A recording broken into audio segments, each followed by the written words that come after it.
Lady, sis, warrior, whatever name you wear today, I need you to hear me. This is not how your story ends. You've cried on pillows that knew your deepest secrets. You've scrolled past pictures of people who look happy and wondered if you'd ever feel whole again. You've mastered the art of pretending while your soul whispers, I'm tired. But baby, I didn't come here to pity you. I came to remind you, you are not the pain you've endured. You are not the mistake you made. You are not the moment they walked away, the time you lost yourself, or the silence that followed your scream. You are the resurrection of every time life tried to bury you. I know you're exhausted. I know you think I've been down too long. But I'm here to say, girl, get up from that fear. Get up from that heartbreak. Get up from that addiction to doubt and self-sabotage. Get up from every lie the enemy ever whispered in your ear. Get up because purpose is still pulsing in your veins. You think this fall disqualified you, but God's not intimidated by dirt. He forms greatness from it. You think your brokenness makes you unusable, but sometimes it's the broken vessel that pours the most oil. You think your story is over? Sis, this is just the chapter where the heroine finds her roar. So I say it again, with every ounce of fire in me. Girl, get up. Not just for you, but for the generation watching you. For the little girl inside of you that still believes in dreams. For the woman you're becoming. For the calling that won't let you quit. Don't wait for the perfect moment. Don't wait to stop being scared. Don't wait for someone to rescue you. Be your own rescue mission. Because when you rise, shaking, crying, limping, but still moving, you become a living, breathing miracle. Now wipe your tears, square your shoulders, fix your crown, and get up. You are not your past expanded. You've been through things you don't talk about. Things that still echo when the room gets quiet. Maybe you made decisions that haunt you. Maybe someone else made a decision that broke you. Either way, the weight of a what was said follows you like a shadow, whispering names that don't belong to you anymore. Failure, shame, used unworthy. But I want you to understand something deep in your bones. You are not the sum of what happened to you, and you are not the worst thing you've ever done. See, the enemy loves to keep us shackled to memories, because if we stay busy reliving the past, we never step fully into our future. He wants you to believe that what you did disqualifies you, that what they said about you is who you are. But that's a lie. Your past is a place you walked through, not a place you live. You may have passed through the fire, but you don't have to smell like smoke. Too many of us confuse guilt with identity. We say, I messed up, and turn it into I am a mess. But guilt is meant to convict, not condemn. Conviction says, that wasn't right, but there's better for you. Condemnation says, you'll never be anything else. The truth is, your mistake has a name, but it is not your name. You might have had a past, but that past doesn't get to own your future. God specializes in using people with a past. He doesn't recruit perfection. He recruits transformation. Look through every story of redemption, and you'll find people who got it wrong before they got it right. People who lied, ran, doubted, fell, got back up, and still got used. You are not disqualified by your history. You are qualified by how you overcame it. Sometimes it's not even what we did, it's what was done to us. And that's harder, because healing from what someone else caused feels like a betrayal of your own pain. You don't want to let it go, because if you let it go, does that mean it didn't matter? No, it mattered. It hurt. It left a mark. It hurt. It left a mark. But sis, listen to me. What marked you doesn't have to define you. You get to rewrite the narrative. You get to say, this happened to me, but this isn't who I am. There are people who will try to remind you of the version of you they met in a broken season. Let them talk. Let them assume. Let them stay in the past while you move forward. You don't owe anyone an explanation for your growth. You don't need to shrink so people can stay comfortable with their limited view of you. Your healing will offend some folks, but heal anyway. And let me say this to the woman who's been carrying silent shame. God already knew about it. Mesto. The thing you're hiding, the chapter you skipped when telling your story, he saw it, and he still called you. He still put purpose in your womb, so don't let the enemy convince you that God's grace has an expiration date. What you did didn't cancel your calling, it just gave it more depth. You are not your past. You are not the breakup. You are not the bad choice. You are not the addiction, the abortion, the affair, the abuse, the bankruptcy, the breakdown, the depression. You are a walking testimony. Not because you've done everything right, but because you didn't let the wrong things stop you. And every time you decide to get up again, you preach without saying a word. Your pain has purpose. Expanded pain changes things. It shifts the air around you. It shows up uninvited, makes itself at home in your chest, and dares you to breathe through it. Sometimes it's sudden, like a blow you never saw coming. Other times it's slow, like a silent grief that grows roots. Either way, pain has a way of making you question everything. Why me? What did I do to deserve this? Where was God? But I want to tell you something sacred and true. Your pain was never pointless. It was planting. See, we don't always recognize purpose in the middle of the storm. When you're bleeding, it's hard to believe that anything good can come from the cut. But sometimes what feels like the breaking is really the becoming. Sometimes God lets what we thought would destroy us be the very thing that develops us. The pain didn't come to bury you. It came to birth something in you that comfort could never grow. Pain pulls things out of you didn't know were there. Strength, fire, prayer, boundaries, vision. It's in the midnight hour when everything is stripped that you learn what you're really made of. That's when faith stops being a phrase and starts becoming a fight. That's when you stop quoting promises and start clinging to them. Pain is the fire that forges your oil, and oil always flows from pressure. I know it doesn't feel fair. You didn't ask for the betrayal. You didn't sign up for the heartbreak. You didn't expect the diagnosis. But what if the very thing that shattered you was the same thing that awakened you? What if the tears you cried were watering the soil of the woman you're becoming? Nothing you've survived will be wasted. Not the tears, not the silence, not even the shame. Every single moment is being woven into something you can't see yet. Have you ever met someone who's truly healed? Someone who's been through fire and still walks with grace? There's a weight to them, a wisdom, a power that can't be taught in books or learned in comfort. That kind of strength only comes from walking through pain and deciding to rise anyway.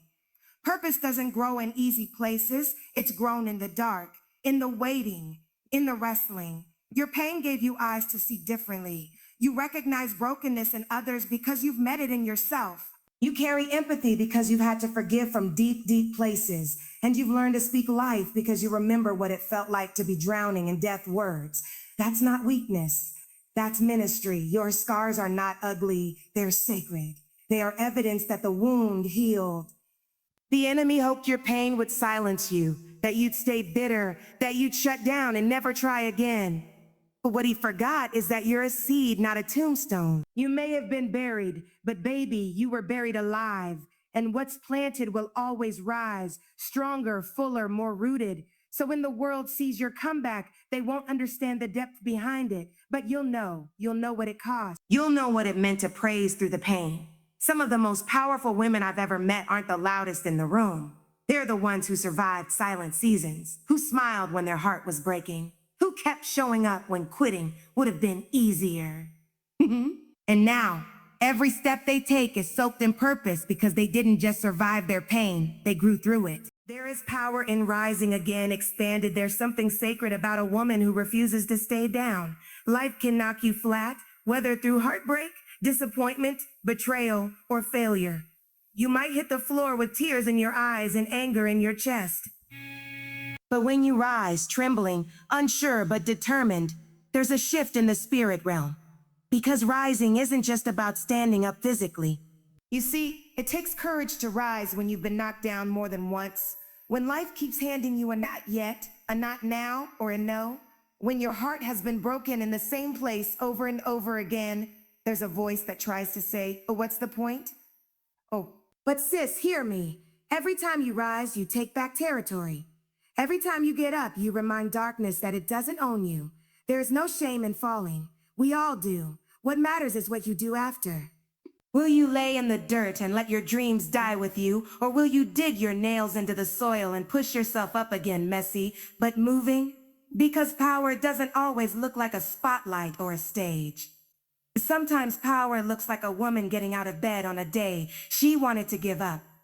Sometimes power is just the act of refusing to stay defeated.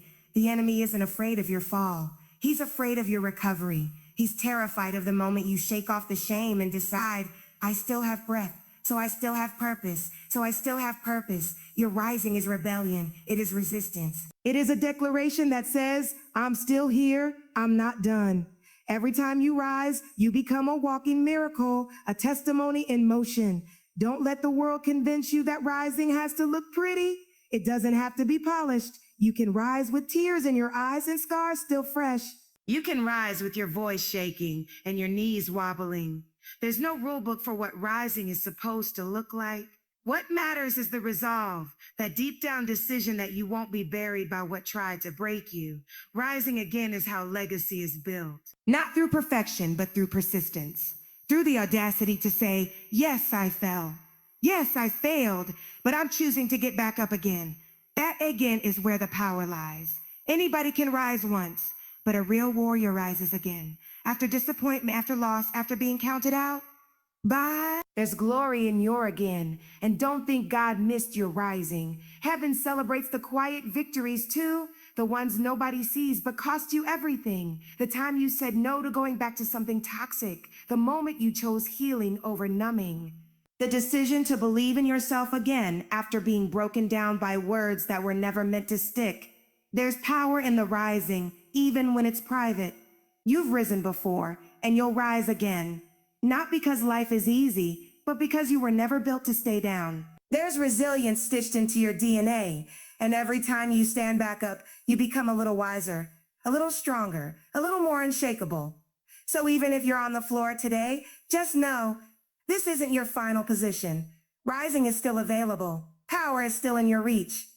Healing isn't instant, but rising is a choice expanded. Healing is a journey, not a moment. It doesn't happen in one prayer, one therapy session, or one deep breath. It's layered. Some days you'll feel free, light, full of clarity. And the very next day, something will trigger you, and you'll feel like you've gone 10 steps back. That's not failure. That's healing. It's not linear. It loops. It stutters. It spirals. But the beauty is this. You don't have to wait until you're fully healed to choose to rise. We've been told too often to get over it or move on. But healing isn't about pretending you're okay. It's about choosing to rise while still feeling the weight of the wound. It's about saying, I'm not whole yet, but I'm going to stand anyway. Rising isn't about the absence of pain. It's about the presence of power. Power that says, this still hurts, but I refuse to stay stuck here. There's a lie the enemy wants you to believe, that you have to be ready to move forward. But if you wait to feel ready, you'll be stuck in cycles forever. Ready doesn't come. Courage does. And courage doesn't need full clarity. It just needs a decision, a shaky yes, a quiet I'm trying. Healing may take time, but rising can happen now. The moment you choose to move, even with the limp, you activate something divine. You don't have to have it all figured out. You don't need all the answers. You just need to decide. This will not be my forever. It might not look like a leap. Maybe it's a whisper of hope. Maybe it's finally getting out of bed. Maybe it's opening your heart to God again after a long season of silence. Whatever it looks like, rising is about movement. Even the smallest step counts. Healing walks, but rising starts with a stand. Sometimes we confuse numbness with healing. We shut down and call it strength. We build walls and call it wisdom. But healing isn't about disconnecting. It's about reconnecting with your voice, with your truth, with your soul. Rising is what gets you back in position to start that process. It's you saying, I've been quiet too long. I've ignored the ache long enough. It's time to face this and grow. You don't heal by avoiding. You heal by engaging with yourself, with God, with truth. And the beautiful, messy part of it all is that you can rise while you're still breaking. Rise while you're still breaking. You can get back up while you're still unsure. Don't wait until the pain is gone. Sometimes your greatest rise happens while your heart is still sore and your tears are still fresh. That's when rising becomes worship. That's when it becomes war. You're saying, even though I'm not finished, I refuse to be frozen. Some of the strongest women you'll ever meet are still healing, still piecing things together, still catching their breath. But they rise anyway. They show up anyway. They give God their yes anyway. They give God their yes anyway. That's the kind of strength the world can't define, because it doesn't look like perfection. It looks like persistence. And rising, even broken, is still rising. So don't disqualify yourself because you're not there yet. Don't tell yourself you need to be more healed before you can take up space. Healing is the process, rising is the choice. And today, even if your voice shakes, even if your steps are small, make the choice. Choose you, choose life, choose forward. God still has his hand on you expanded. You may have felt forgotten, overlooked, passed by. You've prayed prayers that didn't get answered the way you wanted. You've watched doors close that you were sure were meant for you. You've questioned if God still sees you, still hears you, still cares. But let me whisper this into your spirit. His hand is still on you, even in the silence, even in the storm, even in the seasons where it feels like everything is falling apart. Sometimes God's hand doesn't look like open doors and blessings on blessings. Sometimes it looks like protection that feels like rejection. Sometimes his hand pulls you out of what you wanted because what you wanted would have wrecked you. Sometimes it covers you when you didn't even know you were in danger. You were never abandoned. You were being preserved. It's hard to recognize the hand of God when your heart is broken, when all you can see is what didn't happen. But if you look back, just for a moment, you'll notice the near misses, the escapes, the strength you didn't know you had, the peace that showed up in the middle of chaos. That was his hand, sis. Not always obvious, but always present. His hand was on you when they walked away. His hand was on you when you fell into something you weren't strong enough to walk out of on your own. His hand was on you when you didn't even want to live anymore. If the enemy had his way, you wouldn't even be here. But look at you, still breathing, still rising, still fighting, still fighting. That's not luck, that's covering. And even now, in this in-between place, he hasn't taken his hand off of you. You may feel like you're too messy, too far gone, too complicated, but God doesn't remove his hand because you're struggling. He doesn't withdraw because you got it wrong. In fact, he's closest when you're the most broken. His hand isn't afraid of your humanity, it's drawn to it. And you don't have to perform to earn his touch. You don't have to be perfect to be called. He chose you knowing the whole story, every detour, every mistake, every scar. And still his hand remains, still his grace covered, still his mercy found you. There is nothing you've done that is stronger than his decision to love you. We think God only uses the polished and the put together. But time and time again, he chooses the wounded, the overlooked, the underestimated. Because it's not about who you are, it's about who he is. His hand on you is the evidence that there's more, that you're still in process, that he's not done yet. That hand holds power, healing, and a future you haven't even imagined yet. So even if your life doesn't look like a testimony right now, even if all you see are loose ends and unanswered questions, trust the hand you can't always feel. He hasn't let go. He hasn't forgotten. He hasn't changed his mind.